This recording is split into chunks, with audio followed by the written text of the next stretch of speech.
이제 우리 마음을 다해 살아계시며 인자하시며 우리에게 놀라운 구원을 베풀어 주신 하나님의 은혜를 기억하면서 하나님께 예배합니다.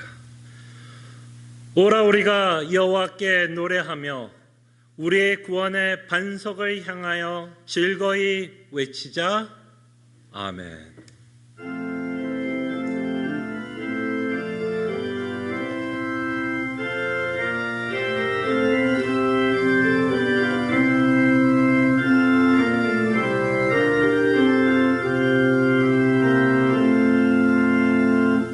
우리에게 베푼 구원을 기억하며 이 자리에 우리를 불러주신 것 감사합니다.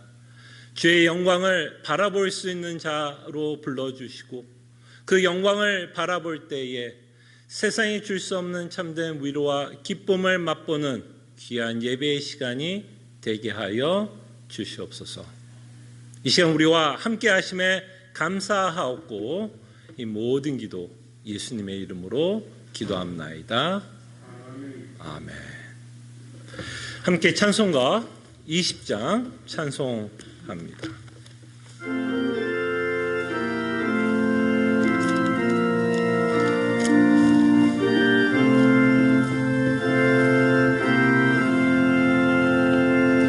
큰 영광 중에 계신 주 나 찬송합니다.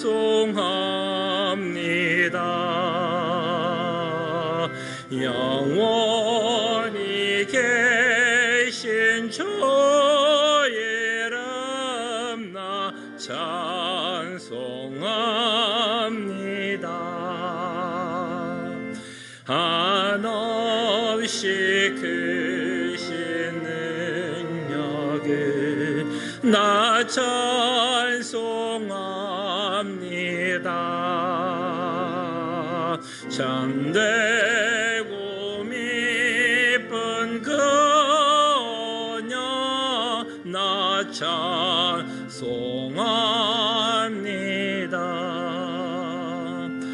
온 천지 창조하시던 그 말씀이 미소 영원히 변치 않는 줄 나 믿사옵니다.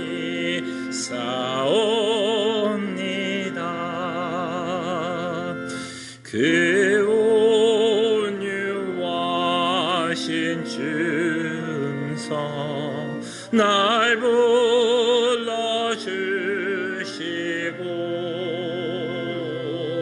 그 품에 품어주시니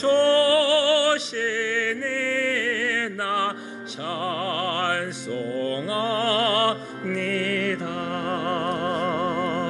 아멘.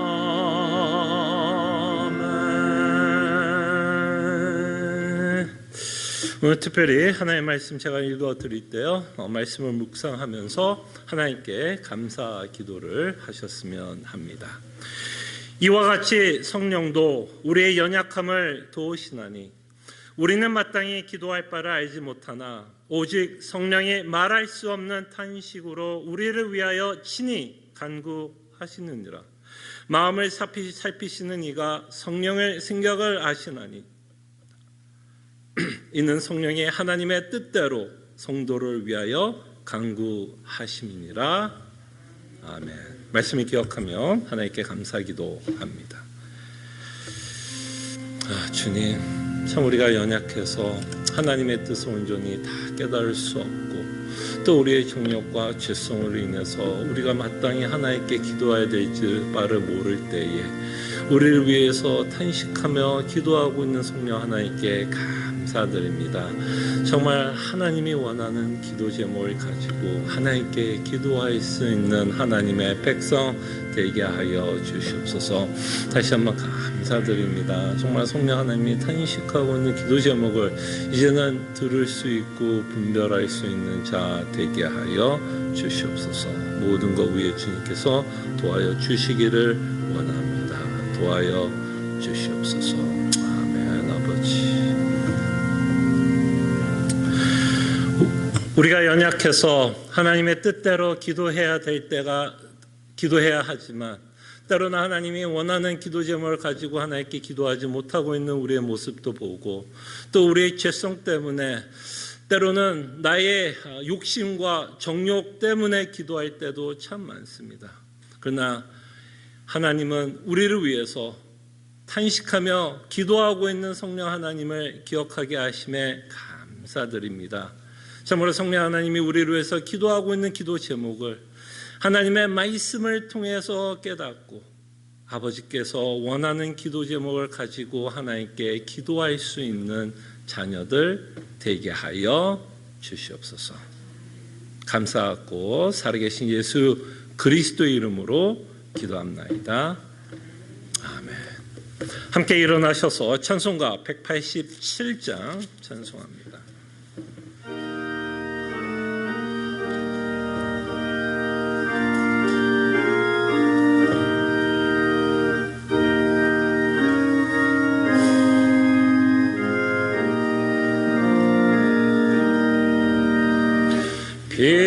비둘기 같이 온유한 은혜의 성령 오셔서 거친 맘 어루만지사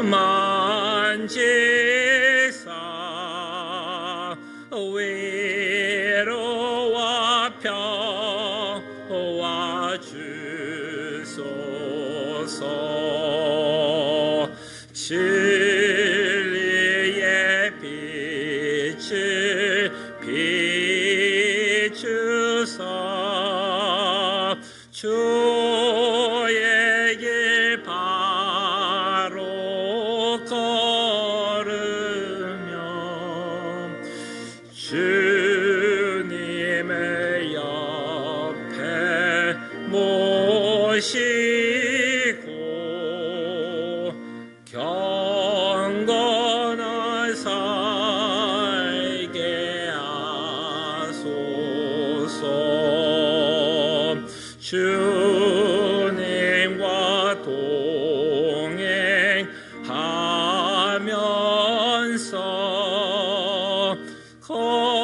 거룩한 길로 행하며 진리의 예수 붙잡고 길 잃지 않게 하소서.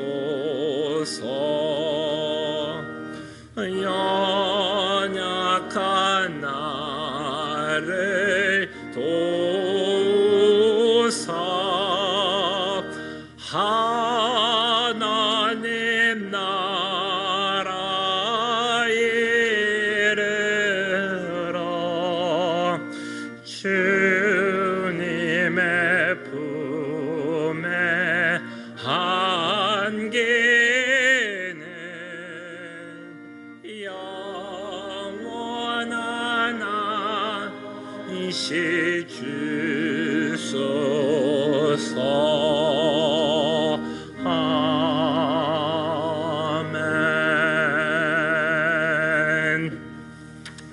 함께 교독합니다. 너희는 마음에 근심하지 말라. 하나님을 믿으니 또 나를 믿으라.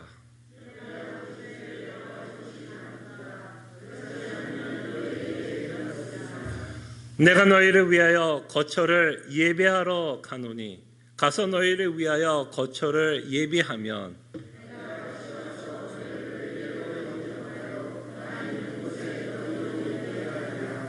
내가 어디로 가든지 그 길을 너희가 아느니라.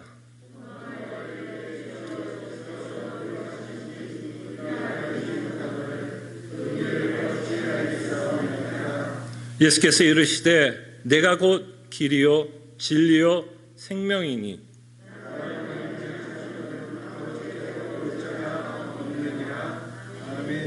아멘. 우리의 신앙을 함께 고백합니다. 전능하사 천지를 만드신 하나님 아버지를 내가 믿사오며 그 외아들 우리 주 예수 그리스도를 믿사오니 이는 성령으로 잉태하사 동정조 마리에게 나시고 본디오 빌라도에게 고난을 받으사 십자가에 못 박혀 죽으시고 장사한 지 사흘 만에 죽은 자 가운데서 다시 살아나시며 하늘에 오르사 전능하신 하나님 우편에 앉아 계시다가 저로서 산자와 죽은 자를 심판하러 오시리라. 성령을 믿사오며 거룩한 공예와 성도가 서로 교통하는 것과 죄를 사하신 것과 몸이 다시 사는 것과 영원히 사는 것을 믿사옵나이다. 아멘. 자리에 앉으시겠습니다. 함께 찬송가 455장 찬송합니다.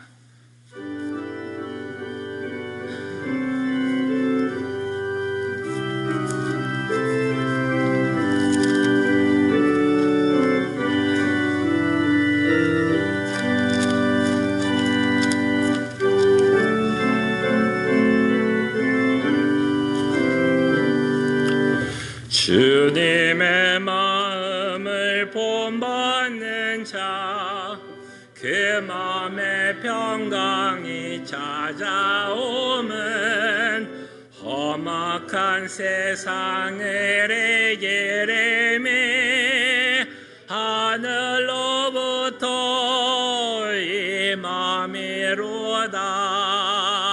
주님의 마음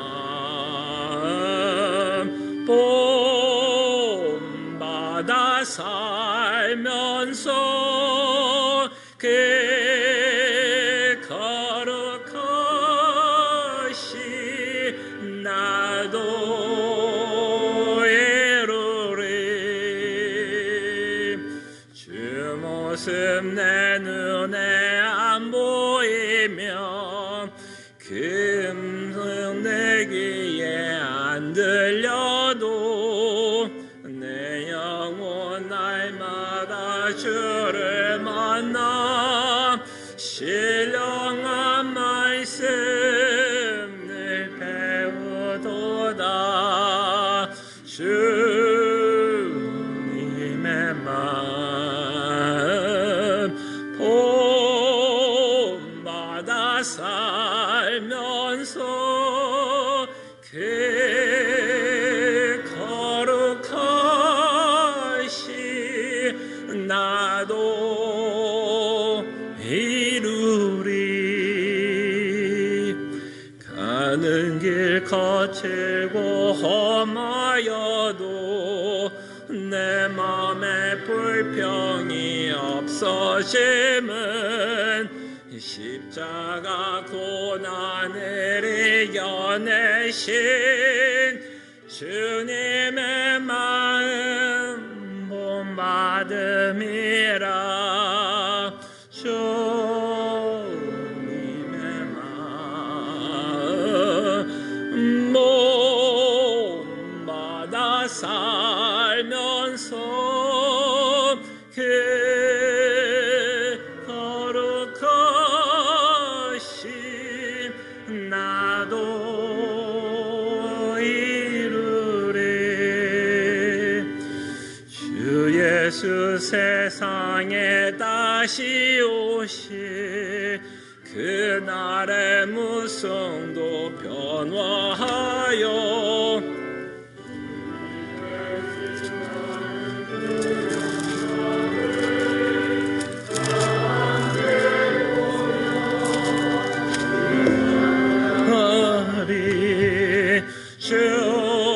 주님의 마음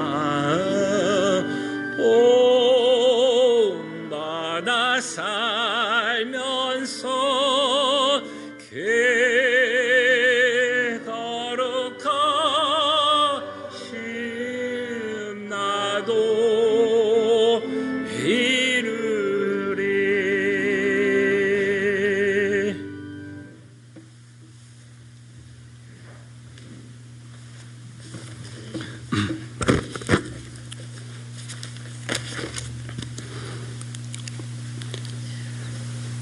땅 끝까지 창조하시되 피곤하지 아니하시며 곤비하지 아니하시며 명철이 한이 없으시며 피곤한 자에게는 능력을 주시고 무능한 자에게는 힘을 더하시는 영원하신 사랑의 하나님 아버지, 지난 한 주간 말씀을 묵상케 하시며 복음이 주는 참 위로와 기쁨을 알고 누리기 위하여 힘써 우리의 자신을 부인하고 탐심을 죽이는 한 주가 되게 하심에 감사드립니다. 오늘 다시금 거룩하고 정한 날을 허락하시사 진토에 붙어있는 영혼을 소생케 하시는 하나님 앞으로 나와 베푸신 사랑과 은혜를 생각하며 기쁨과 경외함으로 예배하게 하심에 감사드립니다. 이 예배를 통하여 주님 홀로 영광 받으시옵소서. 하나님의 크신 능력으로 죄악된 애굽 땅에서 신음하던 주의 백성들을 인도하여 홍해를 가르시고 요단의 마른 땅을 걷게 하시사 약속의 땅 가나안으로 인도하신 하나님께서 지금도 살아 역사하여 주시사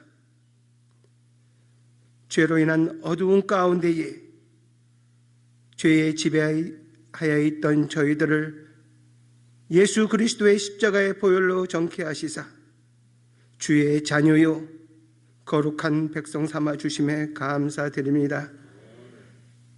또한 우리 안에 주를 경외하는 마음을 두시고 세상 끝날까지 함께 하신다는 약속의 말씀이 우리의 소망이 되어 믿음으로 주의 길 가게 하여 주심에 감사드립니다.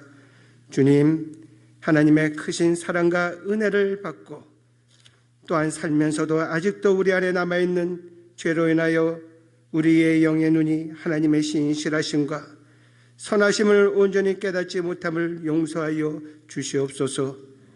하나님의 섭리하시고 인도하심에 순종하기보다는 우리의 근심과 걱정이 앞서며 복음에 주는 참 위로보다는 우리 눈에 보이는 세상의 헛된 것에 위로 삼기를 원하는 마음이 있음을 용서하여 주시옵소서. 하나님의 영광보다는 늘 내 자신을 드러내고픈 우리의 교만을 용서하여 주옵시고 하나님의 말씀에 찔림으로 회개하기보다는 자신을 변명하고 죄를 숨기는 저희들을 긍휼히 여겨 주시옵소서. 주님, 이 시간 다시금 말씀으로 우리를 새롭게 허락하여 주시사 세상과 구별된 택함을 입은 자들로서 그리스도의 바른 정체성을 고백하게 하옵소서. 우리의 자신의 삶의 주인이 우리의 뜻대로 사는 자들이 아니요 오직 하나님의 영광을 위하여 우리 안에 내주하시는 성령님의 인도하심에 순종하는 저희들 되게 허락하여 주시옵소서. 또한 우리의 삶 가운데에 하나님이 되심이 나타내는 것이 우리에게 가장 큰 기쁨과 즐거움이 되는 진정한 주의 자녀들 되게 하여 주시옵소서.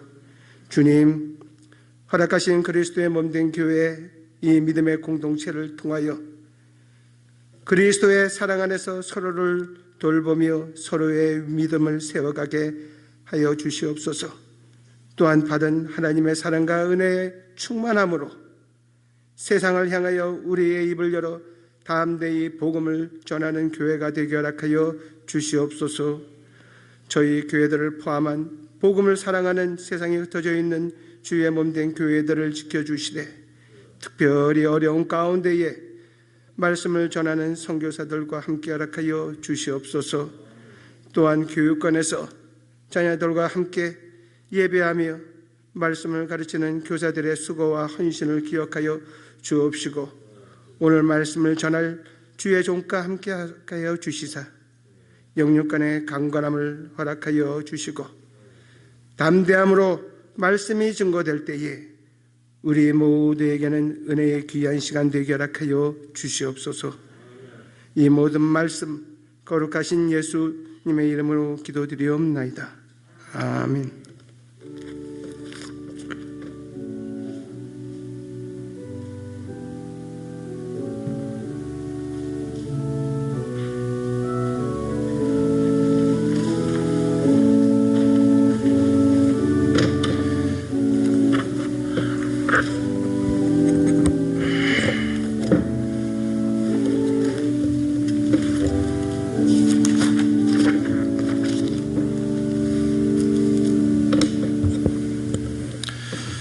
하나님의 말씀 사도행전입니다. 사도행전 4장 13절에서 21절입니다. 사도행전 4장 13절에서 21절.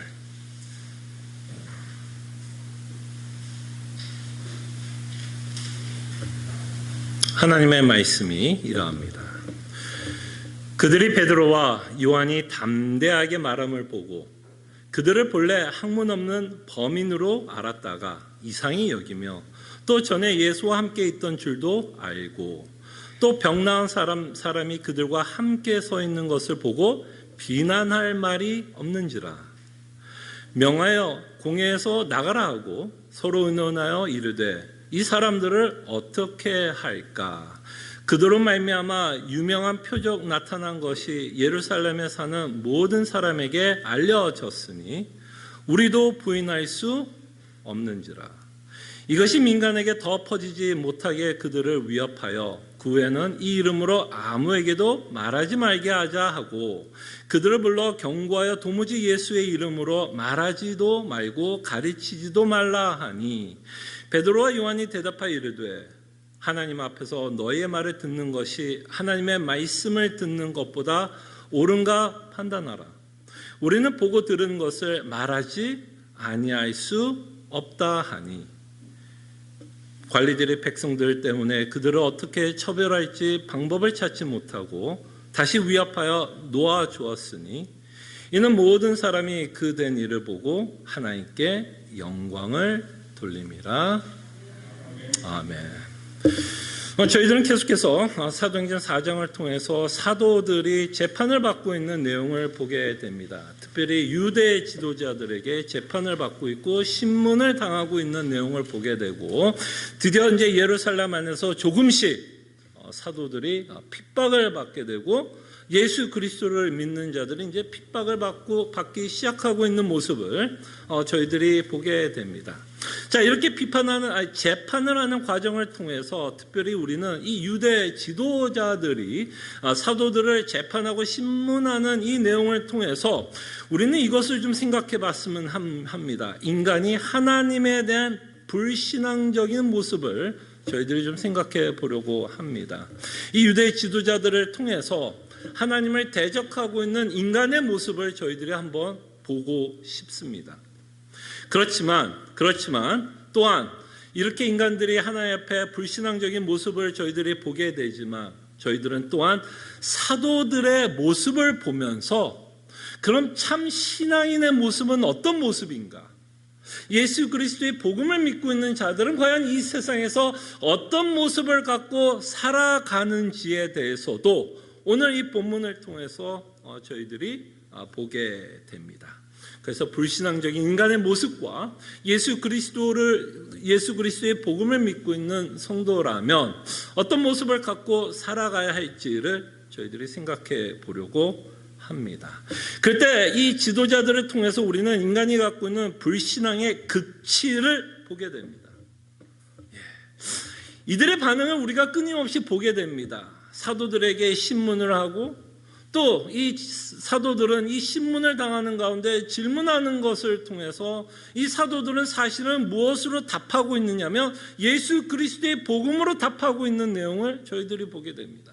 그러면서 우리는 끊임없이 보게 되고 있는 현상은 유대 지도자들은 끊임없이 이 복음에 대한 거부감이 있는 걸 보게 되고 정황하고 있는 걸 보게 되고 상당히 싫어하고 있는 내용을 저희들이 보게 됩니다. 그때 오늘은 정말 이들의 모습을 봤으면 합니다. 저는 이렇게 좀 생각이 들어요. 굉장히 좀 어이없는 모습을 보게 됩니다. 이 유대 지도자들이 사도들이 전하고 있는 복음 앞에서 이들의 반응을 보면 좀 어이가 없어요. 이해가 안 됩니다. 그 내용을 저희들이 한번 이 본문을 통해서 좀 살펴봤으면 합니다. 자, 그럴 때 14절을 한번 보십시오. 좀 이들이 어이없는 반응을 좀 한번 보시기를 바랍니다. 14절에 보면 또 병 나은 사람이 그들과 함께 서 있는 것을 보고 무슨 할 말이 없다? 비난할 말이 없는지라. 이제 더 이상 이 지도자들도 이제 뭐 한 거지? 약간 한계에 부딪혔어요. 벽에 부딪혔어요. 무슨 벽에 부딪혔어요? 더 이상 이 사도들을 질문할 내용이 없게 된다라는 것을 보게 됩니다. 좀 원색적으로 표현하면 이 사도들이 전하는 메시지에 대해서 더 이상 좀 꼬투리 잡을 내용이 없다라고 스스로 좀 인정하고 있는 모습을 보게 됩니다. 비난할 말이 없다라고 이야기를 합니다. 그 다음에 또 16절에 보면 또 이렇게 반응하고 있는 것을 보게 됩니다. 이 사람들을 어떻게 할까? 비난할 말이 없는데 이들은 어떻게 해야 될까라고 끊임없이 의논을 하고 있습니다. 자기들끼리. 이 사람들을 어떻게 할까? 그들로 말미암아 유명한 표적이 나타난 것이, 그 기적도 일어났고요. 그죠? 그때 이 기적이 갖고 있는 메시지가 지금 예루살렘에 퍼지고 있다라는 그 사실도 이 유대 지도자들은 이미 알고 있었습니다. 예루살렘에 사는 모든 사람에게 알려졌으니 우리도 뭐 할 수 없다? 부인할 수 없는지라. 자, 그럴 때 이제 이 지도자들은 이제 무슨 생각을 하는 걸까요? 이제 이 사도들이 전하고 있는 메시지에 대해서 끊임없이 자기 나름대로 뭐 하고 있는 거죠? 이제 평가를 하는 거예요. 평가를 하게 됩니다. 그러면서 그들이 하는 이야기가 뭐예요? 부인할 수 없다. 당연히 부인할 수가 없죠. 왜? 그들에게는 확실하게 본 것이 있습니다. 40년 동안 성전 미문에서 걷지 못하는 자들, 분명히 지도자들도 목격했을 겁니다. 성문 미문이면 성전 뭐예요? 입구예요. 모르겠습니다. 그 안에 앉은뱅이가 한 1000명 정도 앉아있으면, 너무나 많은 앉은뱅이가 앉아있어서 구별이 안 될지 모르지만 이 지도자들도 끊임없이 성전을 드나들었던 사람이었던 분명히 앉은뱅이를 봤을 겁니다. 그죠? 그리고 이 앉은뱅이가 이 사도들에 의해서 어떻게든 일어난 사건을 이들은 뭐 했어요? 목격했고, 설사 그들이 보지 못했어도 그 사실을 증언할 수 있는 사람이 있었을까요? 없었을까요? 그 성전 미문을 드나들었던 사람들은 분명히 부인하지 못했을 거고, 유대의 지도자들도 이 앉은뱅이가 일어난 이 사건에 대해서는 도무지 부인할 수 없게 됩니다. 이 앉은뱅이가 일어난 사건을 부인하지 못한다면 사실은 이들이 힘든 거가 뭐가 되냐면, 이들이 사도들이 이 앉은뱅이가 일어나면서 전하고자 하는 메시지도 사실은 뭐 할 수밖에 없을까요? 굉장히 부인하기 힘들고 비난을 하기가 굉장히 힘들어집니다. 근데 이것보다 더 놀라운 사건은 뭐냐면, 여러분, 이 당시에는 지금 예수님이 죽고 난 2000년 후에 쓴 책이 아닙니다. 이 사도행전은요, 동시대예요, 여러분. 동시대예요. 예수님의 죽음과 부활이 있었던 동시대 사람들의 기록입니다. 그죠? 제자들이 살아있을 때, 사도들이 살아있을 때 기록하고 있는 내용 아닙니까? 그렇기 때문에 이들은 이 앉은뱅이에게 일어난 사실도 부인하기 힘들지만, 사실은 예수님이 부활했다라는 이 놀라운 사실도 사실은 이들이 뭐 할 수 없을까요? 부인할 수 없게 됩니다. 왜? 이들이 죽였잖아요. 이들이 죽였고, 그 다음에 살아났다라고 한다면 이들이 관심이 있을까요? 없을까요? 여러분들이 누군가를 신문했고 재판을 했는데, 그래서 어쨌든 사형을 시켰습니다. 죽은 걸 봤어요.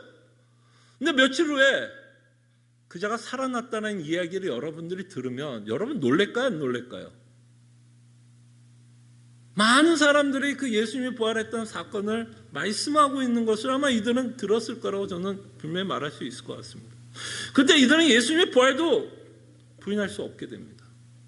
이렇게 앉은뱅이에게 일어난 사건도 부인할 수 없고, 이 앉은뱅이가 일으킨 사건을 통한 예수 그리스도의 복음을 부인할 수 없다면, 당연히 예수 그리스도의 부활을 부인할 수 없다면 이 부활이 갖고 있는 메시지를 이들은 비난할 수도 없었고 부인할 수도 없을 것입니다. 그러니 이들도 양심은 있었던 것 같습니다. 그러니 당연히 이들이 전하는 이 내용이 뭔가 틀리지 않았다는 걸 알았기 때문에 당연히 어떤 일을 해야 될까요? 이들 계속해서 붙잡고 신문을 해야 될까요? 그냥 풀어줘야 될까요? 풀어줄 수밖에 없는 상황이 벌어집니다. 21절. 관리들의 백성들 때문에 그들을 어떻게 처벌할지 뭐 한다고요? 방법을 찾지 못하고. 뭐야? fault. 이들이 짓고 있는 죄를 전혀 발견하지 못했다라는 거죠. 이들은요, 조금만 꼬투리 잡아서 어떻게 하고 싶을까요, 여러분? 어떻게 하든 이 사도들을 잡아서 뭐 죽이기까지 못하더라도 뭐 감옥에는 분명히 갇혀놓고 싶었을 겁니다. 왜? 예수 그리스도의 복음이 뭐하고 싶지 않았기 때문에, 전파되는 것을 원치 않았기 때문에 어떻게 하든 잡아놨을 겁니다. 그러나 그들도 그 양심이 있었는지 방법을 찾지 못하고 다시 뭐 할 수밖에, 풀어놓습니다. 그러면서 그들이 원치 않았던 건 그들이 전했던 복음이 전해지지를 않기를 원했기 때문에 이제 뭐예요? 풀어는 주지만 이제 협박을 합니다. 협박을 하죠. 다시 위협하여 놓아주었으니 이는 모든 사람이 그된 일을 보고 하나님께 영광을 돌립니다 하면서 어쨌든 이 재판의 과정이 좀 일단락 끝나고 있는 것을 보게 됩니다. 그렇다고 이들의 핍박이 끝났다는 이야기는 아닙니다. 이 사건 한 번은 넘어갔습니다. 근데 제가 여러분 무엇에 대해서 어이없다라고 이야기하는지 아시겠습니까? 이 내용을 보면서 뭐가 어이가 없는지 여러분 혹시 감지가 돼서 제가 뭐가 어이가 없다라고 생각하는 것 같아요. 뭐가 어이가 없냐면 이들은 분명히 안진뱅이가 일어났던 그 사건도 목격했고 사도들이 전하고 있는 그 메시지도 들었고 그리고 들으면서도 뭐 하지 못해요? 비난할 것을 찾지 못했다라고 이야기합니다. 꼬투리 잡을 것이 없다라고 이들은 생각했어요. 그럼 여러분 생각해 봅시다. 그 다음에 논리적으로 우리가 결론을 내려야 되는 이 지도자들의 모습은 뭘까요, 여러분? 풀어주면서 너 다시는 복음 전하지 마. 이게 논리적인 결론일까요? 아니면 어떤 것이 사실 논리적인 결론이에요? 비난할 게 없다라 그러면 사실은 이들이 어느 정도 그 복음의 메시지를 모아는 것 같아요. 인정하고 있는 모습이 담겨져 있지 않습니까? 근데 뭐가 어이가 없는 거예요? 결정적으로 어이가 없는 건 뭐예요? 부인은 못하고 비난은 못하지만 그렇다고 이들이 복음을 믿는 건 아니다라는 거예요. 보이십니까, 여러분? 논리적 끝은 이들이 믿는 게 당연한 거 아니에요, 지금. 이들은 어떻게 하든 사도를 잡아서 감옥에 갇히게 하고 싶은 사람인데 그 비난할 것이 없다라고 그들이 생각을 하면 당연히 이들은 사도 베드로가 설교했던 것처럼 뭐하라 그랬죠? 회개할 것을 촉구했습니다. 그러면 이 지도자들이 뭐 해야 돼요? 비난할 것이 없다라고 그들이 생각하고 있으면 그 복음을 믿고 그들이 누구이며 그들이 예수 그리스도를 죽인 자라는 것을 인정하면서 예수 그리스도의 복음을 믿어야 하는데 그들은 믿지 못하고 있는 모습을 저희들이 보게 됩니다. 저는 이것이 인간이 갖고 있는 불신앙의 극치라고 봅니다. 부인할 수는 없으나 그렇다고 믿지 못하는 인간의 모습, 진리를 부인할 수 없으나 믿고 싶지 않는, 그래서 복음을 거부하는, 논리적으로 도저히 반박할 수 없다는 걸 본인들도 알면서도 그렇다고 복음을 믿고 싶지 않는, 거부하고 싫어하고 있는 인간의 모습은 저는 이 유다의 지도자들을 통해서 저는 보게 됩니다. 저는 이 유대의 지도자들이 이 지도자들의 문제만은 아니라고 봅니다. 이 지도자의 문제는 결국 누구의 모습을 우리에게 보여주는 걸까요? 그냥 요 몇 명 지도자들의 문제인가요? 아닙니다. 바로 이 지도자들의 모습을 보면서 성경은 인간이 갖고 있는 영적인 상태를 저희들에게 보여준다라고 저는 생각을 합니다. 정말 죽은 자들의 모습이 실질적으로 어떤 모습으로 나타나고 있는지를 저희들은 이 재판하고 있는 이들의 모습을 보면서 저희들이 확인하게 됩니다. 영적으로 죽은 자들의 모습은 논리적으로 아무리 설득이 돼도 자신이 믿고 있는 말을 절대로 포기하지 않습니다.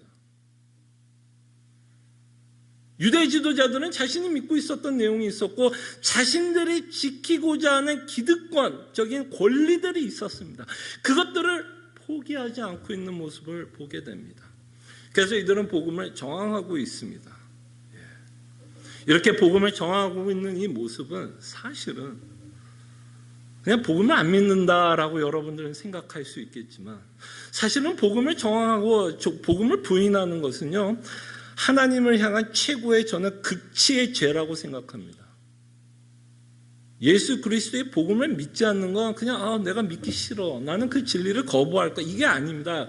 정말 하나님을 향한 인간이 할 수 있는 최고의 대적이 바로 복음을 거부하는 것이라고 저는 생각합니다.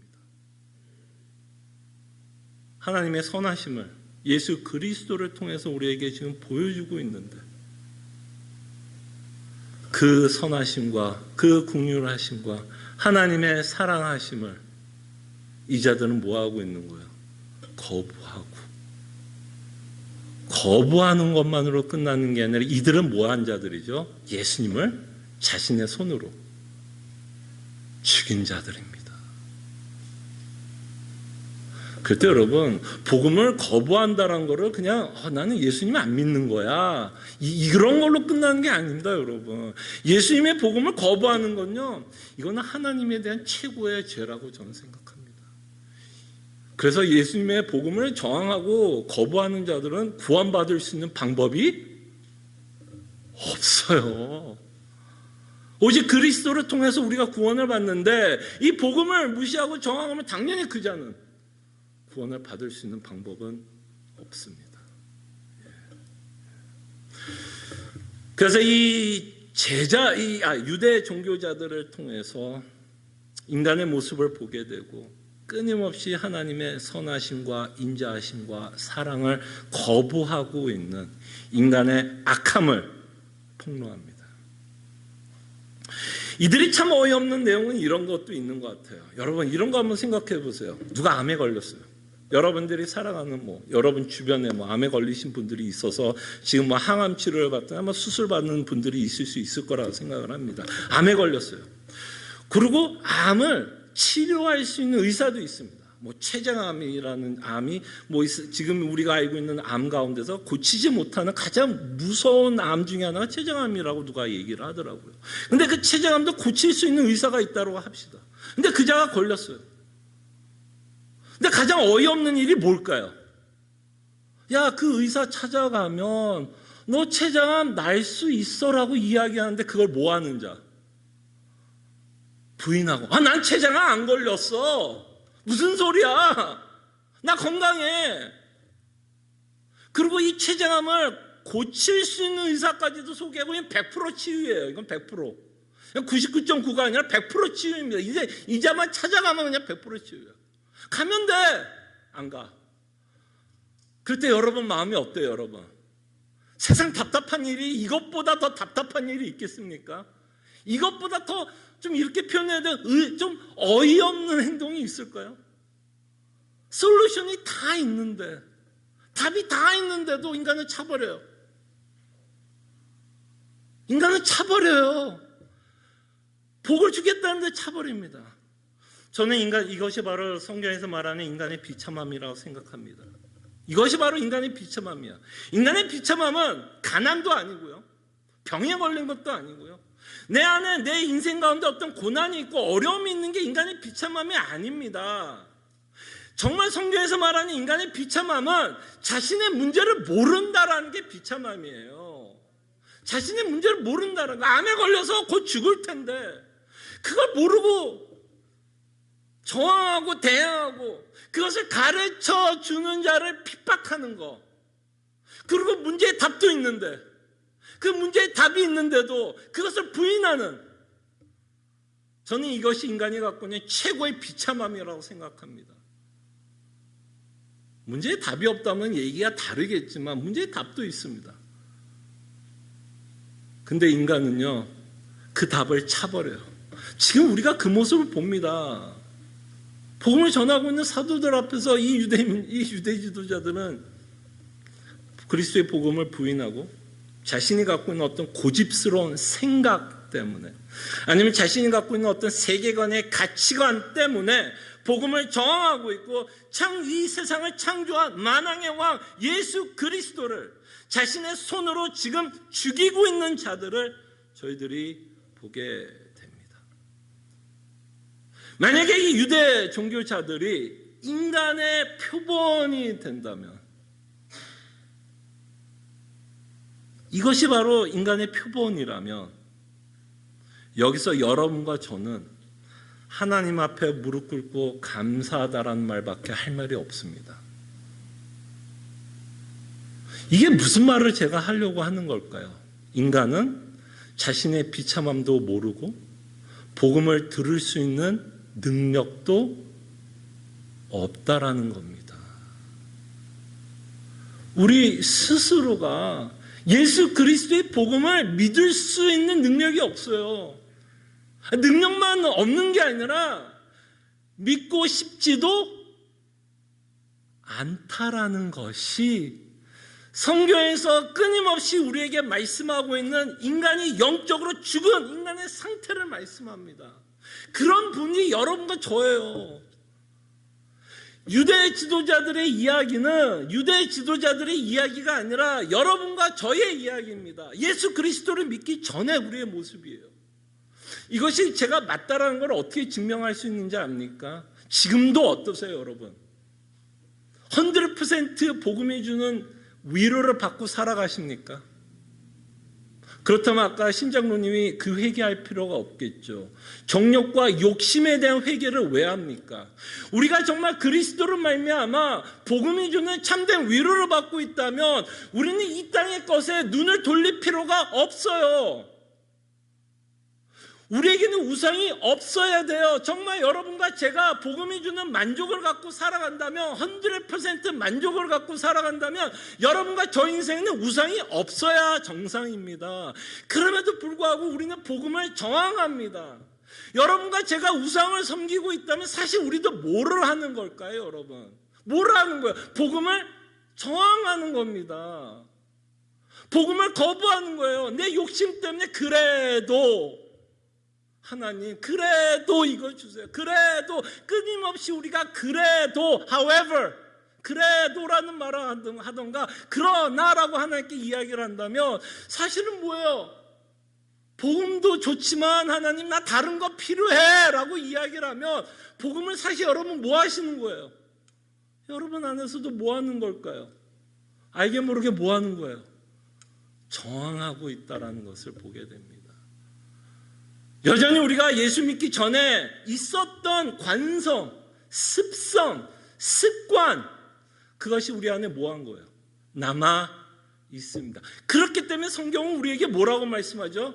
죽여라라고 말씀하지 않습니까? 욕심을 죽일 것을 말하고 정욕을 죽일 것을 말씀하고 우리의 뜻대로 되지 않는 것에 대해서 하나님께 불만을 갖고 있지 말라라고 끊임없이 우리에게 말씀을 하십니다. 여전히 우리 안에 죽었던 상태의 잔재가 남아 있어서 우리도 알게 모르게 복음을 저항하고 있는 우리의 모습을 보게 됩니다. 그래서 오늘은 우리 이런 말씀을 보면 유대인들은 그랬구나가 아니라 내 안에도 알게 모르게 부인하고 있는 모습은 없는지, 나의 안에도 알게 모르게 이 그리스도의 복음을 저항하고 있는 모습은 없는지, 그리고 저항하고 부인하고 있다면 내가 왜 이것을 부인하고 저항하고 있는지를 저희들은 끊임없이 말씀을 통해서 뭐 해야 될까요? 점검해야 할 줄은 믿습니다. 그럴 때 저는 그 사람을 참 신앙이라고 말씀드리고 싶어요. 제가 완벽하게 없어지는 상태는 여러분들이 천국에 가서야 있는 상태입니다. 그러나 우리가 예수 그리스도를 믿음에도 불구하고 여전히 우리는 잔재가 남아있기 때문에 우리는 끊임없이 우리 안에 있는 그 죄의 잔재들을 발견해야 되고 그것과 저항해야 되고 그것과 전쟁을 하면서 살아가는 자들이 참 신앙인이라는 것을 저희들은 유대 지도자들의 모습을 보면서 저희들이 생각하게 됩니다.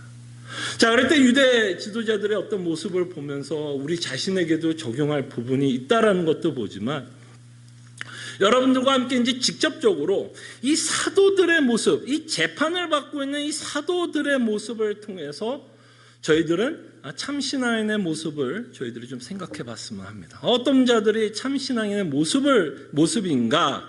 그리고 내가 예수님을 믿고 있다면 내가 이런 모습을 갖고 있는지, 아니면 나는 이런 모습으로 살아가고 싶은 열망이 있는지, 그런 부분들을 저희들이 생각해 봤으면 합니다.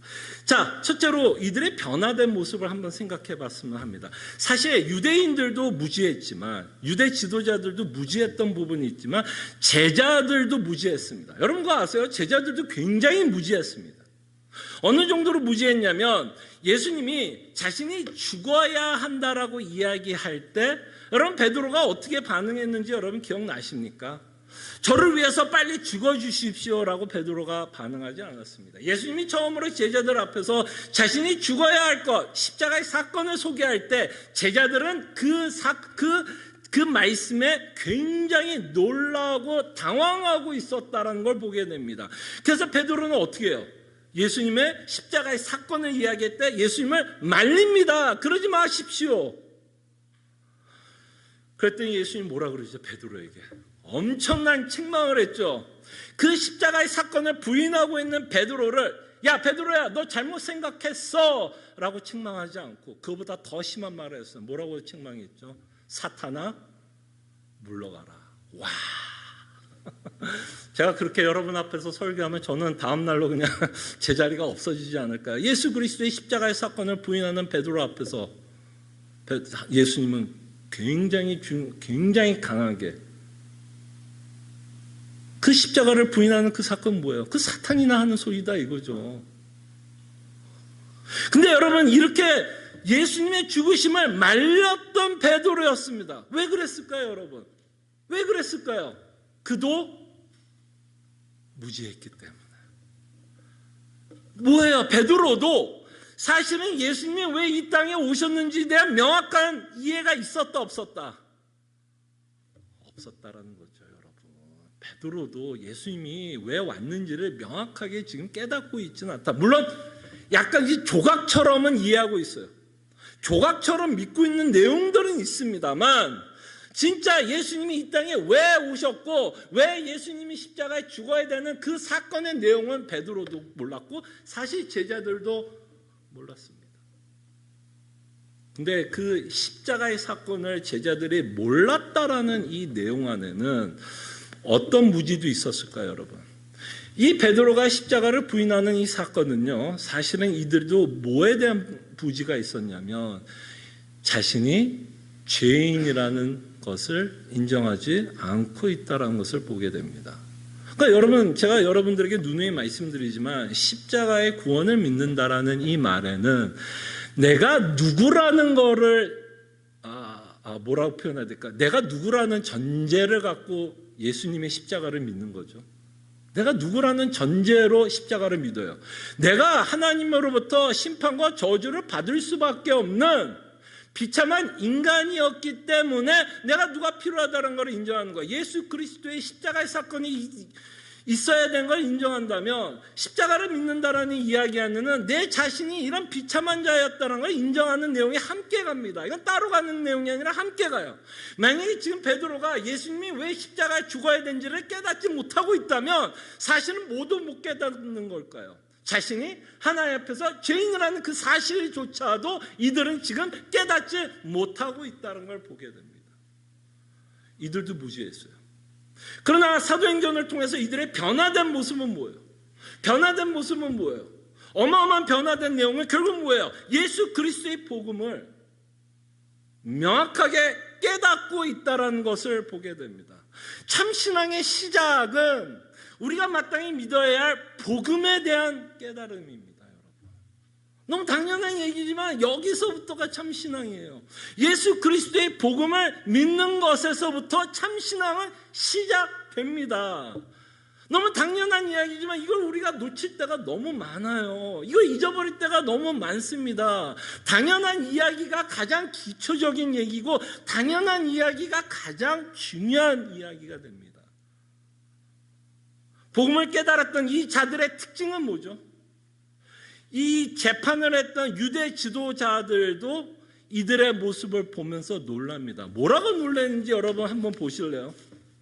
자, 13절에 보면 뭐라고 말씀하는지 보세요. 자, 그들이 베드로와 요한이 담대하게 말함을 보고 그들을 본래 학문 없는 범인을 알았다가, 야, 내가 이들은 이 베드로와 요한은 뭐라고 생각해? 이 무식한 놈들이라고 생각한 거예요. 이 무식한 놈들이 뭐 하는 건지 말도 잘해.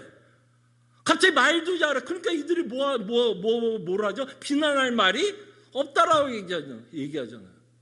그랬을 때 뭐예요? 정말 참 신앙인은요, 복음을 깨닫게 되고 그 복음에 대한 명확한 이해와 함께 자신이 믿고 믿는 그 내용을 고백할 수 있는 자입니다.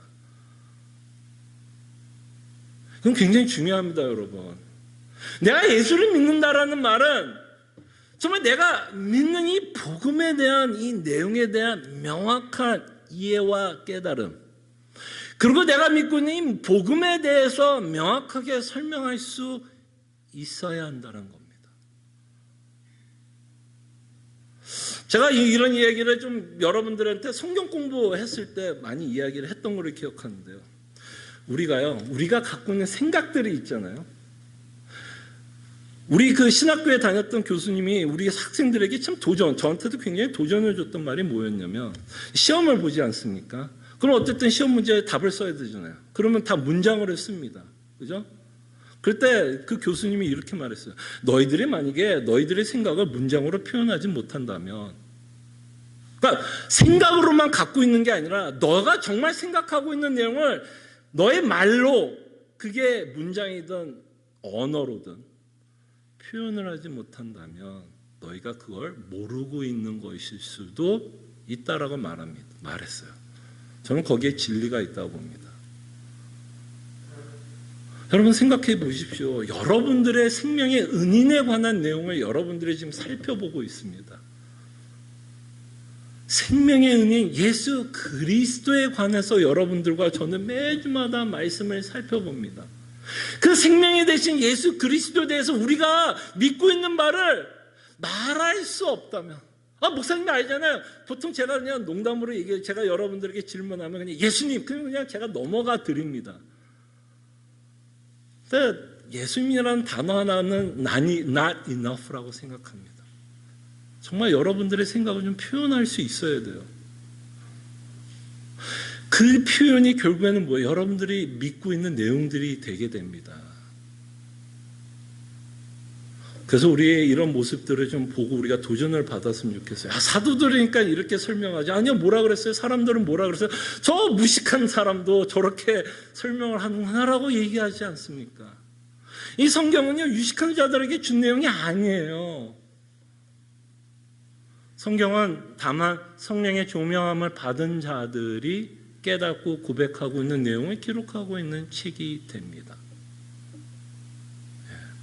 그래서 모든 자들은 그러니까 예수 그리스도의 자녀들은 더더욱이나 이 내용들을 명확하게 이해할 수 있고 깨달을 수 있고요. 깨닫게 되면 말을 하게 됩니다. 내가 믿고 있는 내용을 명확하게 이해하게 말을 하게 되고, 그 다음에 이 제자들도 뭐라 그러죠? 말하지 않을 수 없다라고 이야기를 합니다. 그 내용을 이따가 조금 더 보겠습니다. 그 다음에 이들이 변했던 모습 중에 하나는 뭐였냐면, 여러분 이들이 예수님을 따랐던 이유 중에 하나가 뭔지 아십니까? 제자들이 예수님을 따랐던 여러 가지 이유가 있지만 그 중에 하나가 뭐였냐면, 이 제자들도 자신의 사리사욕을 위해서 예수님을 쫓아다닌 거 아십니까? 목사님 무슨 소리예요? 이 제자들이 이렇게 숭고하고 순수한 제자들이 예수님을 쫓아다녀 사리사욕을 위해서 예수님을 쫓아다녔다고요? 이들도 예수님을 쫓아갔던 많은 이유 중 가운데 자신의 정욕과 탐심 때문에 예수님을 쫓아다녔습니다. 여러분, 그 굉장히 유명한 일화가 있죠. 예수님이 이제 하나님의 나라를 세울 거라고 이야기했습니다. 그때 이 당시에도 좀 치맛바람이 있었나 봐요. 제자들의 어머니 가운데 예수님이 쫓아갔습니다. 물어봅니다. 하나님의 나라가 세워지면 내 자식을 어떻게 해달라고 부탁하죠? 오른쪽, 왼쪽 앉혀주십시오. 그리고 그것을 부탁한 그 사실을 알았던 제자들은 서로 뭐예요? 싸웠더라. 뭐예요? 다 꿍꿍이가 뭐예요? 이들의 꿍꿍이가 뭐예요? 혹시 예수님이 진짜 자신이 말하는 그 나라가 세워지면 한 자리에 앉고 싶었어요? 저도 뭐 탓하고 싶지는 않습니다. 욕심과 탐욕이 있는 자들이 당연히 내가 쫓아다니는 이 사람이 왕이 된다면 당연히 한 자리에 앉고자 하는 마음은 있겠죠. 근데 이들이 이렇게 예수님을 쫓아다녔던 이유가 뭐죠? 결국엔 자기살이 사욕이었어요. 자기살이 사욕 때문에 예수님을 쫓아다녔습니다. 그러나 이 사도행전을 통해서 이들의 변한 모습을 보시기 바랍니다. 안진뱅이를 일으켜 세웠어요. 사리새욕을 채울 수 있는 절호의 찬스가 아닐까요? 안진뱅이를 일으켰습니다. 많은 사람들이 지금 뭐예요? 사도 요한과 베드로에게 주목합니다. 이 말은 뭐예요? 여기서 자신들이 명예를 얻을 수 있는 사람입니다. 어떻게 하면 명예를 얻을 수 있어요? 내가 일으켰다. 내가 대단한 사람이다. 그래, 내가 다 했어 라고 충분히 그 자리에서 이야기할 수 있었을까요? 없었을까요? 모든 그 시선을 자신들이 다 받을 수 있는 상황이었고 사람들도 다 그렇게 생각을 했어요. 그러나 제자들은 그렇지 않았습니다. 성령님이 오시기 전까지는 자신의 사리사욕을 위해서 예수님을 믿었는지 몰라도 예수님 성령 하나님이 오시고 복음을 깨닫고 나서는 자신의 사리사욕을 위해서 사역한 것이 아니라 예수님의 영광을 위해서 사역을 했습니다. 왜 자신을 뭐예요? 왜 나를 주목하냐? 마치 내가 이 자리를 일으킨 것처럼 왜 나를 주목하냐? 그러면서 이 사도들은 끊임없이 뭐라고 외쳐? 누구를 바라보라? 예수님 바라보라. 예수님 바라보라. 예수님 바라보라. 나 한 거 없다. 예수님 다 했다. 더 이상 자신의 사리사욕을 찾는 것이 아니라 철저하게 예수 그리스도의 영광을 위해서 사역하고 있는 모습을 보게 됩니다. 여러분들은 예수님 왜 믿으십니까? 혹시 예수님 믿으면 그래도 이 땅에서 혹시나 하는 마음이 있으십니까? 네, 하나님께서 여러분을 채워주는 면도 있습니다. 부인하지 않습니다. 그러나 그것만이 우리가 하나님을 믿는 이유입니까? 그것만이 예수님을 믿는 이유입니까? 내가 이 땅에서 원하고자 하는 것을 얻기 위해서 우리는 예수님 믿습니까? 아니면 정말 내 자신이 아무 것이 안 되어도 내 인생이 망할지라도 내 인생이 망하는 것 때문에 하나님의 영광이 드러날 수 있다면 나는 그 길을 걷겠노라라고 우리는 고백합니까? 저는 제자들의 모습을 통해서 그런 모습이 있지 않나 생각을 합니다. 더 이상 자신의 정욕과 사리사욕을 위해서 사는 자들이 아니라 철저하게 예수 그리스도의 영광, 자신은 망해도 자신은 감옥에 갇혀도 자신들은 순교를 해도 예수님이 영광을 받을 수 있다면 나는 그 길을 가겠다. 이것이 어쩌면 성경에서 말씀하고 있는 참 신앙인의 모습이 아닐까 생각을 합니다. 자신의 정욕과 탐심이 아닌 하나님의 영광을 위해서 살아가고 있는 자들의 모습을 보게 됩니다. 그다음에 마지막으로 우리가 생각해 볼 수 있는 참 신앙의 모습은 조금 전에 말씀한 것과도 연관이 된다고 생각합니다. 이 제자들은요, 복음 때문에 죽음 앞에서도 담대해지고 있는 모습을 봅니다. 이건 진짜 우리가 부인할 수 없는 before and after입니다. 이건 정말 우리가 부인할 수 없는 before and after입니다. 여러분 기억나십니까? 예수님이 실질적으로 잡히시는 그날 밤에 제자들의 행동을 기억하십니까? 특별히 사도 베드로의 행동을 여러분 기억하십니까? 예수님이 잡혔어요. 신문 받습니다. 죽어가고 있습니다. 멀리서 베드로는 보고 있어요. 와, 내가 3년 동안 쫓아다녔던 저 자가, 내가 그토록 원했던 저 자가 왕이 되어서 내가 오른쪽에도 앉을 수도 있었겠고 왼쪽에도 앉아서 나도 이 땅에서 떵떵거리면서 살 수 있었다라고 그 기대를 갖고 걸었던 그 제자가 그렇게 죽어가고 있는 예수 그리스도를 보면서 그 옆에 한 명이 있었습니다. 누가 옆에 서 있었냐면요, 대단한 자가 서 있다라고 표현하지 않습니다. 군인이 서 있다고도 표현 안 했고요, 모든 지도자가 옆에 서 있다고 표현하지 않습니다. 베드로 옆에 누가 서 있었어요? 계집 종 한 명이 서 있었습니다. 그때 그 계집종이 물어봅니다. 베드로에게. 너도 저자와 함께 있는 자 아니냐. 그랬더니 베드로가 어떻게 반응하죠? 놀래고 호들갑답니다. 연루되면 어떻게 되니까요? 저 자와 내가 연루되면 어떻게 되니까요? 베드로도 죽습니다. 그거에 대한 두려움 때문에. 두 번은 부인하고요. 세 번째는 어떻게 했다고 표현하죠? 세 번 부인했다 그러면 오케이 뭐 부인할 수도 있겠지. 근데 성경은 참 이 사도들의 어떤 적나라한 모습도 기록합니다. 저자를 뭐 했다 그러죠? 멀리서 죽고 있는 예수님의 모습을 보면서 계집종이 물어본 그 답에, 그 질문에 저렇게 죽고 있는 예수님을 뭐 했다라고 성경이 기록하냐면 저주까지 했다라고 기록합니다. 그리고 이들은 다 흩어졌어요.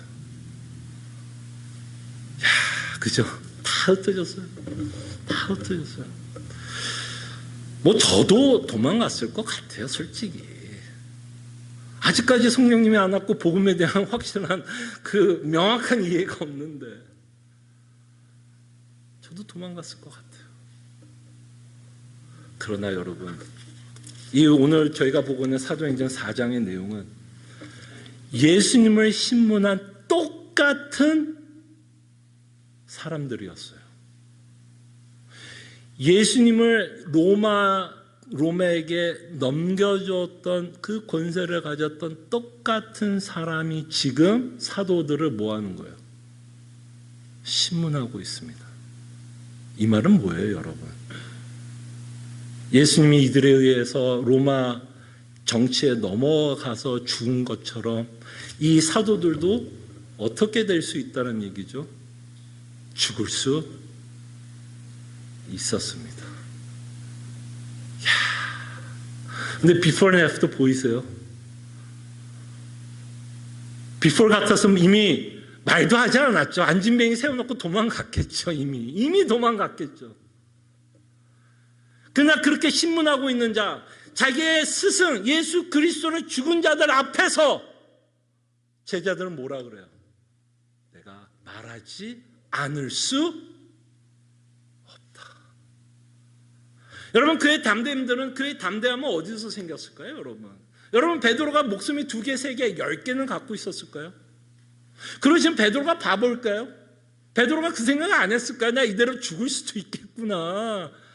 예수님을 죽였던 자들에게 똑같이 신문을 받고 있는 베드로가 그 생각을 안 했을까요, 여러분? 그 생각을 안 했기 때문에 갑자기 막 용기가 나고 담대하게 복음을 전했을까요? 아니면 자칫하면 내가 여기서도 죽을 수 있겠다라는 생각을 갖고 지금 복음을 전하고 있을까요?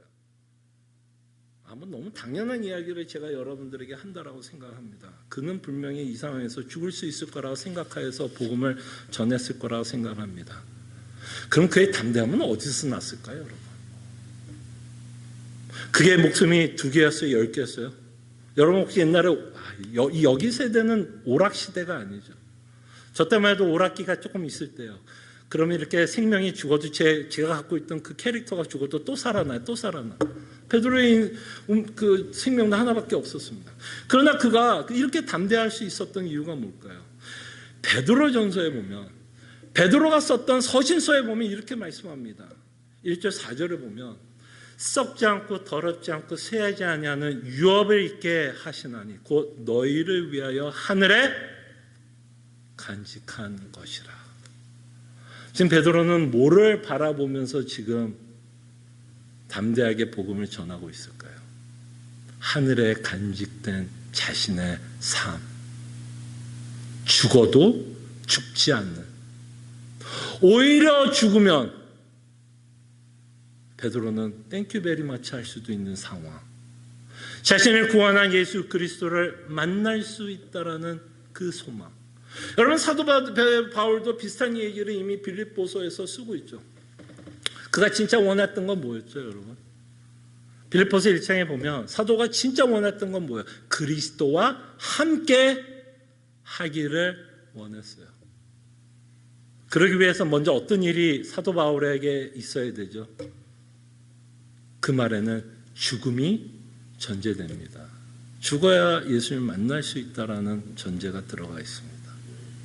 바로 이 사도들은 이제는 이 땅을 바라보는 것이 아니라 그토록 살이 사여 자신의 정욕과 욕심 때문에 이 땅을 바라보면서 살았고 자신의 것을 잃어버리는 두려움 때문에 그 예수 그리스도를 저주했던 이 자들이 자신의 새로운 가치를 찾았습니다. 그 가치는 하늘에 간직되었다라고 표현합니다. 하나님의 나라가 이 세상의 어떤 것보다 더 가치 있다라는 게 이들은 뭐 한 거예요? 이제 동의가 된 거예요. 설득이 된 거예요. 그것이 성경에서 말하는 믿음이다라고 생각을 합니다. 하늘의 소망을 갖고 있었기 때문에 그는 이 땅의 것을 잃어버리는 것에 대한 두려움이 조금씩 뭐예요? 사라지고 있는 걸 보게 됩니다. 그때 여러분 참신앙의 모습은 뭘까요? 여러분 참신앙인은요, 저 진짜 이거 저주로 듣지 마세요. 그리고 이런 일이 여러분 인생에서 안 벌어지기를 바라는 마음에서 얘기하는 겁니다. 진짜로요.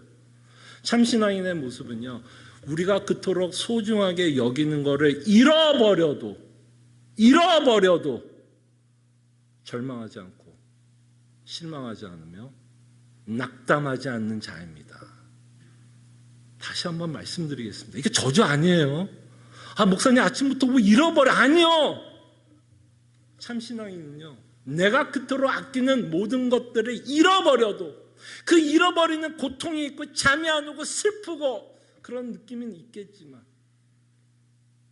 내가 믿고 있는 복음, 내가 믿고 있는 하늘의 소망이 그 모든 아픔을 뭐예요?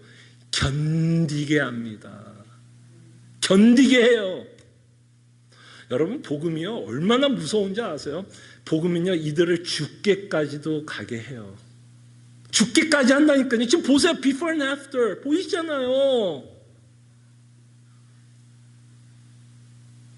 정말 복음은요 여러분들을 만족해 해요. 물론 잃어버리는 것 때문에 아픔은 감수는 좀 해야 돼요. 그 아픔이 없다는 얘기는 아닙니다. 근데 그 잃어버린 것 때문에 우린 죽지 않아요. 결탄코 죽지 않아요. 왜? 복음이 그렇게 연약하지 않습니다. 복음은 끊임없이 여러분들을 위로합니다. 위로해요. 그래서 하박국에서 자신이 모든 것을 잃어버려도, 외양간 소고 다 잃어버려도 전쟁 앞에서 쓴 하박국은 여전히 그 상황 가운데서 뭐합니까? 하박국이 하나님께 불평과 불만 어떻게 이룰 수 있습니까? 따집니까? 아니면 구원의 하나님을 인해 내가 기뻐한다고 외칩니까? 구원의 하나님을 인해 기뻐한다고 외칩니다. 참신앙인은요 하늘의 소망을 갖고 사는 자들이에요. 이게 설득이 안 되면 저와 여러분들은 이 땅에서 예수 믿을 때 더 힘들어요. 이것을 믿어도 힘듭니다. 이것을 믿어도 예수 믿는 게 쉽지 않아요. 왜? 이 땅의 것들이 잃어버리는 아픔이 있는데 이것마저도 믿지 못하고 예수님을 여러분들이 믿고 살아가면요 정말 힘듭니다. 이런 예수님 내가 왜 믿어야 되나 갈등, 오해 계속해서 여러분들은 더 힘들어져요. 그럴 때 정말 우리의 기쁨은 이 하늘의 간직함. 우리가 아까 요한복음 14장 봤죠. 예수님이 떠난다고 얘기했을 때 뭐 한다고 그러죠? 거처를 준비한다고 얘기했지 않습니까? 바로 그것이 우리가 갖는 최고의 영광된 자리입니다. 베드로전서 3장 15절 한 절만 더 읽겠습니다. 사도 베드로가 설교를 하고 서신서에 쓴 내용에 베드로전서 3장 15절에 보면 이렇게 말씀합니다. 이거는 베드로의 고백만이 아닌 우리의 고백이 되었으면 좋겠어요. 3장 15절. 너희 마음에 그리스도를 주라 삼아 거룩하게 하고 너희 속에 있는 소망에 관한 이유를 묻는 자에게 대답할 것을 항상 준비하되 온유와 두려움으로 하고. 여러분들이 사람들을 만났을 때 여러분 예수님 믿는다면 왜 예수님 믿는다고 이야기합니까? 여러분 전도할 때 예수님 믿는 가장 큰 복이 뭐예요? 야, 예수 믿었더니 이 땅에서 잘 살게 되더라. 예수 믿었더니 나 어려웠을 때 하나님께서 재정적으로 서포트 해주더라. 예수님 믿었더니 내 자녀 문제 해결되더라. 예수님, 이게 우리가 갖고 있는 유일한 간증입니까? 이게 우리가 갖고 있는 유일한 소망입니까? 이 땅의 문제가 해결되는 것이 우리의 소망입니까? 우리가 갖고 있는 유일한 간증이 이 땅의 문제가 해결되었다는 것이 우리가 갖고 있는 소망입니까? 아니면 나 외양간 다 잃었어. 소 다 잃었어. 내가 이민 생활하면서 그토록 일궈놨던 내 모든 파이낸셜 문제들 다 잃었어. 내 건강도 잃었어. 내 자녀들도 내가 원하는 대로 커지 않았어. 나는 정말 세상에 봤을 땐 실패자 같이 보여. 세상 사람들은 나를 모욕할지도 몰라, 무시할지도 몰라. 그럼에도 불구하고 우리는 뭐라고 고백합니까? 그래도 괜찮아. 왜요? 우리에게는 뭐가 있으니까? 소망이 있기 때문에. 예수 그리스도를 믿는 그 복음이 주는 소망 때문에 우리의 연약함을 인정할 수 있고요. 이 땅에서 우리가 세상 세상 기준에 의해서는 사람들이 보기에는 별로 흠모할 것이 없다라는 그 부분을 우리가 인정할 수 있어요. 왜? 우리는 더 좋은 걸 갖고 있기 때문이에요. 우리의 연약함을 충분히 인정하면서 살 수 있습니다. 그리고 우리의 담대함이 생깁니다. 그런 것들이 잃어버려도 나는 괜찮아. 왜? 나에겐 소망이 있기 때문에. 예수 그리스도의 복음이 주는 나의 소망 때문에 나는 괜찮아. 저는 그런 심리들 때문에, 그런 믿음의 고백 때문에 지금 베드로가 이들 앞에서 복음을 전한다 생각을 합니다. 근데 여러분, 지금 베드로가 이 유대 지도자들과 싸우려고 지금 복음을 전하는 걸까요? 여러분 생각해보세요. 지금 싸우려고 하는 거야. 야, 잘됐다. 너네가 예수님 죽였지? 그냥 나도 그럼 너와 싸우겠다. 아니죠. 지금 베드로가 이들 앞에서 전하려고 하는 이유가 뭐야? 너 죽였다. 정죄하기 위해서 지금 예수 그리스도의 복음을 전하는 겁니까? 아니면 그럼에도 불구하고 우리에게는 소망이 있다. 믿으라. 거부하지 말고, 저항하지 말고, 정말 이 은혜의 예수 그리스도를 믿으라라는 마음으로 지금 베드로는 이 당시에 전했을 거라 생각이 듭니다. 네, 여러분, 우리 가운데서는 예수님을 다 믿을 거라고 저는 믿고 싶습니다. 예수 믿어요. 근데 예수님만을 믿었으면 좋겠어요. 예수님도 믿고 다른 것도 성취되는 것 때문에 예수님 믿는 게 아니라 정말 예수님 때문에, 예수님 너무 좋다. 정말 예수님이 좋아서 우리가 끊임없이 그 그리스도를 믿고 살아가기를 소원합니다. 기도하죠. 먼저 우리가 기도하기를 원하는 건 정말 우리 안에 유대 지도자들과 같이 복음을 여전히 우리가 갖고 있는 욕심과 탕욕 때문에 저항하고 있는 모습은 없는지 우리 자신을 좀 회개하는 시간을 가졌으면 좋겠고, 그 다음에 우리가 정말 예수 그리스도를 믿고 있다면 이런 참 신앙인의 모습을 저희들이 갖고 있는지, 또 만약에 우리가 부족하다면 정말 이런 삶을 살아가고자 하는 열망이 일어날 수 있도록 저희들이 함께 기도했으면 합니다. 기도하죠.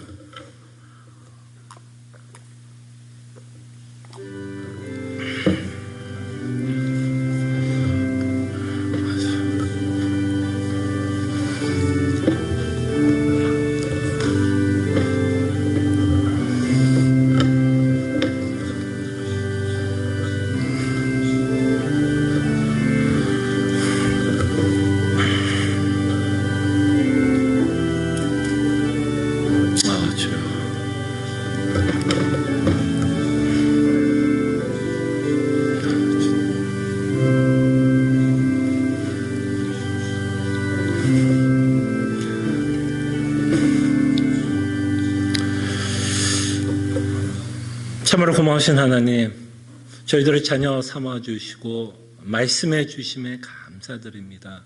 나 때로는 이 말씀이 우리의 마음을 아프게 할 때도 있음을 고백합니다. 그러나 아버지께서 우리의 마음을 아프게 하는 건 우리 안에 있는 죄성을 발견하게 하기 위해서 우리에게 아픔을 허락하는 줄 압니다. 그래서 우리가 하나님 앞에 회개하고 돌아오게 하여 주시고, 마땅히 우리가 예수 그리스도를 믿고 있다면 참 신앙인으로, 참 성도로, 아버지의 자녀로 살아가는 하나님의 자녀들 되게 하여 주시옵소서. 감사하고 살아계신 예수 그리스도 이름으로 기도합나이다. 아멘. 함께 일어나셔서 찬송가 205장 찬송합니다.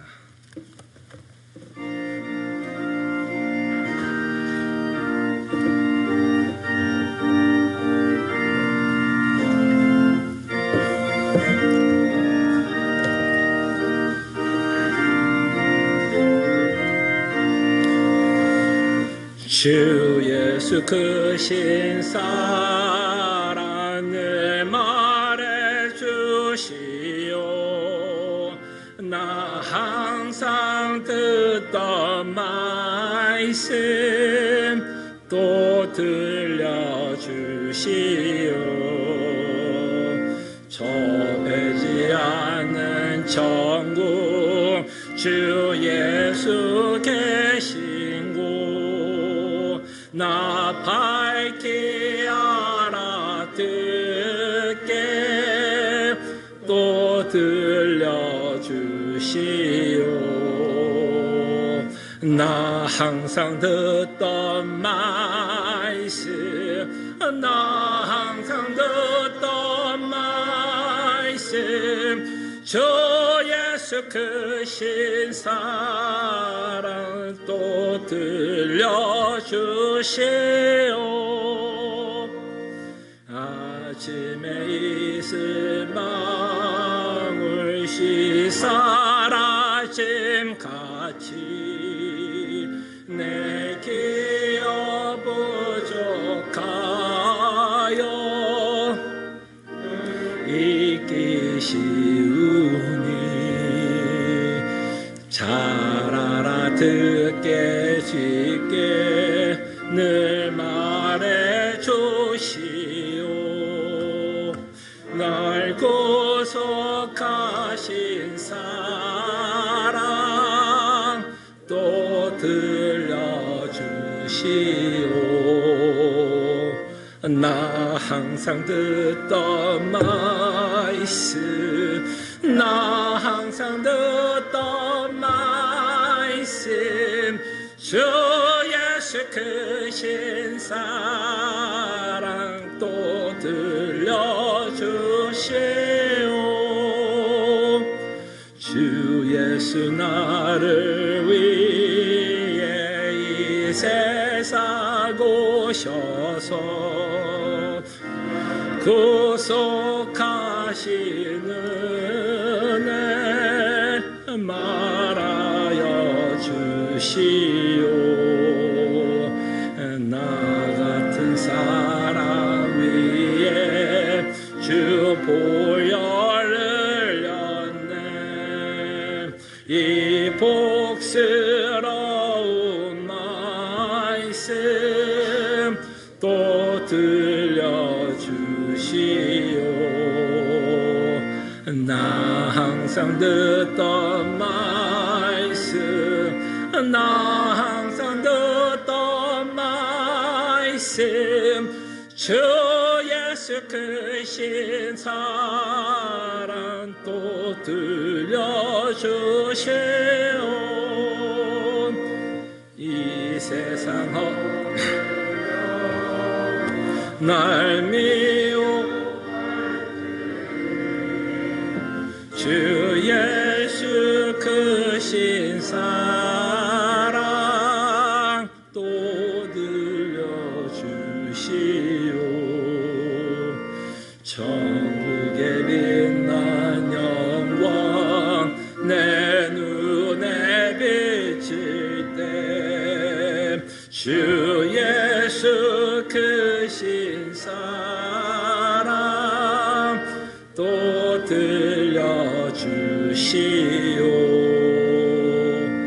나 항상 듣던 말씀 나 항상 듣던 말씀 주 예수 크신 사랑 또 들려주시오.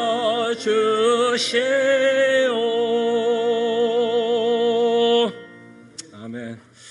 하나님의 백성들이여, 하나님이 주시는 축복의 말씀, 소망의 말씀, 위로의 말씀 믿으시기를 바랍니다. 소망의 하나님이 모든 기쁨과 평강을 믿음 안에서 너에게 충만하게 하사 성령의 능력으로 소망이 넘치게 하시기를 원하노라. 아멘. 주여, 정말 이 세상이 줄 수 없는 참된 소망과 위로를 예수 그리스도를 믿으며 매일매일 맛보며 살아가는 하나님의 백성들 되게 하여 주시옵소서. 주의 은혜를 구합니다. 하나님께서 함께하여 주시옵소서. 주님 도와주시기를 원합니다. 아멘.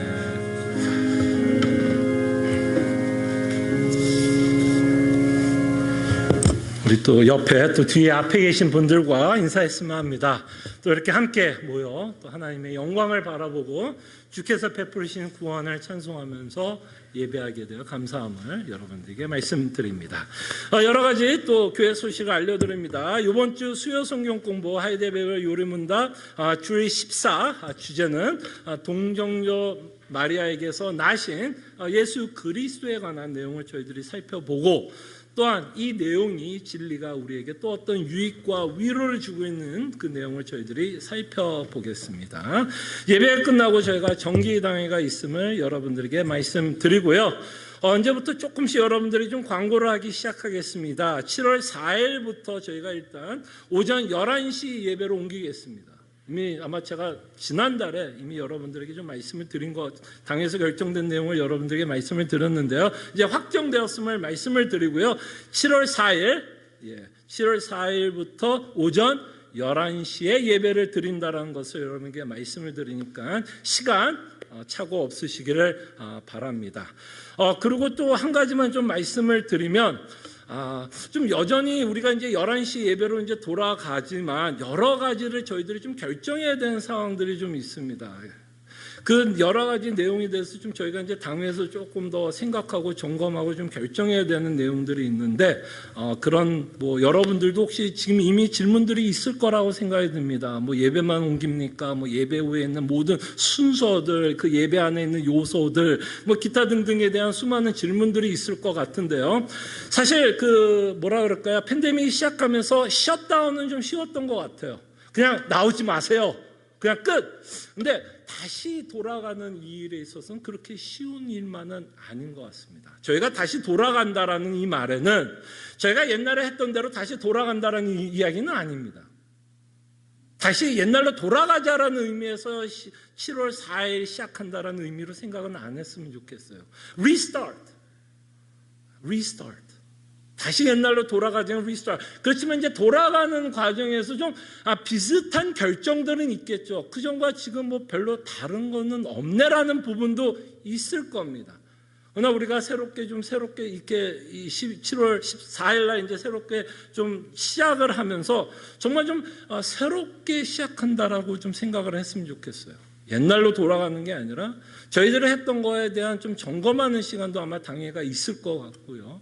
그리고 또 여러 가지 좀 바뀐 것도 있을 수도 있고, 그 전에 했던 대로 그대로 가는 부분도 좀 있을 수도 있고요. 그래서 여러 가지를 저희도 지금 좀 과도기에 있다는 것을 말씀을 드릴게요. 그래서 여러분 광고를 좀 계속해서 좀 유념해 주시고, 특히 또 단톡방도 아마 올릴지 모르겠습니다. 그래서 광고가 안 나가는 부분은 지금 이대로 간다라고 생각하시면 돼요. 그러니까 특별히 어떤 부분에 대해서 이렇게 하겠다라는 구체적인 내용이 없으면 이대로 간다라고만 좀 생각을 해주시고, 끊임없이 당회가 지혜롭게 앞으로 여러 가지 이슈에 대해서 결정을 해야 되고 좀 나가야 되는 방향이 있는데, 좀 그것이 하나님의 지혜 안에서 잘 결정되고 또 성도들도 같은 마음을 갖고 따라올 수 있도록 여러분 당회를 위해서 기도했으면 좋겠습니다. 리스타트지 다시 돌아간다는 의미는 아닙니다. 그래서 리스타트 할 때 하나님의 지혜가 필요하면 여러분들에게 말씀을 드리고 기도해 주시면 감사하겠습니다. 그 다음에 집회 안내를 합니다. 이제 좀 팬데믹도 가라앉게 되고요. 이제 교회 안에서도 좀 활발하게 이제 좀 사역들이 이제 다시 좀 살아나는데요. 메시지 컨퍼런스가 이번 주에 있습니다. 세인루이스 한인 장로교회에 있고요. 김경문 목사님이 사역하는 교회에 제가 초대를 받아서 저 말고도 5명의 목사님들이 현지에서, 이게 대면으로 갑니다. 이게 줌이 아니라 대면으로 가서 집회를 좀 인도하게 되었습니다. 그리고 이 집회의 모든 거는 이제 유튜브로도 이제 올라올 겁니다. 라이브로도 이제 올리게 되기도 하겠고, 유튜브가 라이브가 되면 그게 이제 자연스럽게 녹화도 됩니다. 아마 여러분들도 아실 거라 생각하지만, 하여간 이 모든 내용들은 제가 세인루이스 가서 집회가 진행되는 동안 라이브로 단톡방에도 올려드리고요. 만약에 여러분들이 좀 시간이 안 맞으셨어요. 거기가 7시, 여기 5시거든요. 그렇기 때문에 5시면 이미 여러분들이 일하고 있는 시간이기 때문에 뭐 라이브로는 듣기 힘들 수도 있을 거라 생각합니다. 그렇지만 여러분들이 이렇게 녹화가 된 상태니까 다음에 또 시간이 있을 때 들으시면 될 것 같습니다. 그래서 이거를 여러분들에게 소개하는 거 저를 위해서도 기도해 주시고 말씀을 신실하게 전할 수 있도록 기도해 주시면 좋겠고요. 금요일 갔다가 그 다음 주 월요일 날 제가 돌아오게 되고요. 그 관계로 이번 주 토요 새벽 기도에는 쉬겠습니다. 쉰다기보다는 여러분의 개인적으로 기도, 새벽 기도를 쉰다는 얘기가 아니라 새벽 기도회를 쉰다는 겁니다. 그래서 개인적으로 여러분들이 기도를 하시면 될 것 같습니다. 그다음에 집회 안내에 대해서는 영상이 만들어진 게 있거든요. 그래서 제가 이 영상 4분짜리 이 홍보 영상이 있으니까 그것도 단톡방에 올려드리겠습니다. 그래서 그 내용을 여러분들 숙지해 주시고 이 컨퍼런스를 위해서 여러분 기도해 주시면 감사하겠습니다. 감사합니다.